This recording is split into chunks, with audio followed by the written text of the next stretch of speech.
একসময় ঢাকা বিশ্ববিদ্যালয়ের আবাসিক হলে শিক্ষার্থীদের বৈধভাবে আসন পাওয়া ছিল স্বপ্নের ব্যাপার। স্বৈরাচারী আওয়ামী লীগের ছাত্র সংগঠন ছাত্রলীগের দখলে ছিল হলগুলো।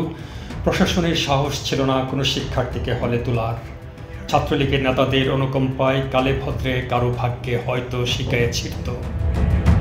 গত 5 আগস্ট ছাত্র জনতার অভ্যুত্থানের পর পরিবর্তনের ছোঁয়া লেগেছে ঢাকা বিশ্ববিদ্যালয়ের হলগুলোতে। ইতিমধ্যে বেশ কিছু হলে প্রশাসনিকভাবে আসন বণ্টন করা হয়েছে ছাত্রদের মধ্যে। অন্যান্য হলেও চলছে এই প্রক্রিয়া, এমনটাই বলছেন আমাদের বিশ্ববিদ্যালয় প্রতিনিধি।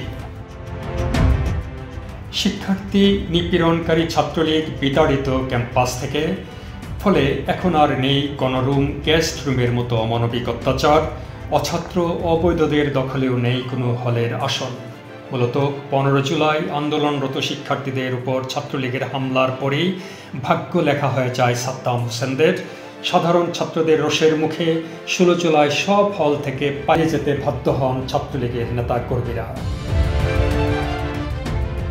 এরপর বিশ্ববিদ্যালয় খুলে দেওয়ার পর প্রশাসন ধীরে ধীরে নিয়ন্ত্রণে নেয় হলগুলোর।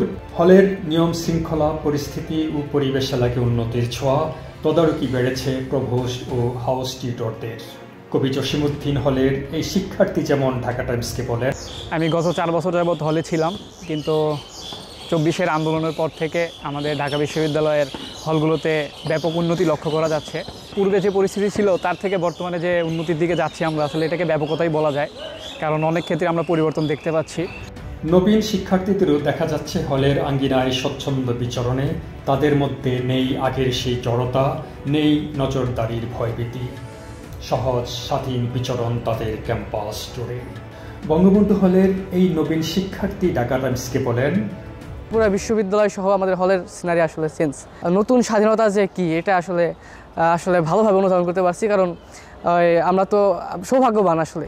তবে হলগুলোর খাবারের মান নিয়ে সেই আগের চিরাচরিত অভিযোগ এখনো রয়ে গেছে। শৃঙ্খলার বিষয়টি তো সমাধান হলোই, এবার খাবারের মান বাড়ানোর দাবি শিক্ষার্থীদের। গত 17 জুলাই বিশ্ববিদ্যালয়ে সব ধরনের কার্যক্রম অনির্দিষ্টকালের জন্য বন্ধ ঘোষণা করলে হল ছাড়তে বাধ্য করা হয় শিক্ষার্থীদের। যদিও এর বিরুদ্ধে সেদিন প্রতিবাদ মুখর হন শিক্ষার্থীরা। পুলিশি অভিযানে তারা হল ছাড়তে বাধ্য হলেও স্বৈরাচারী শেখ হাসিনাকে দেশ থেকে তাড়িয়ে তবেই ক্যাম্পাসে ফিরেছে তারা। এখন ক্যাম্পাস জুড়ে শিক্ষার্থীদের পদচারণে মুখর। তারা শিক্ষা, গবেষণা, শিল্প, সংস্কৃতিতে নিয়োজিত করেছে নিজেদের।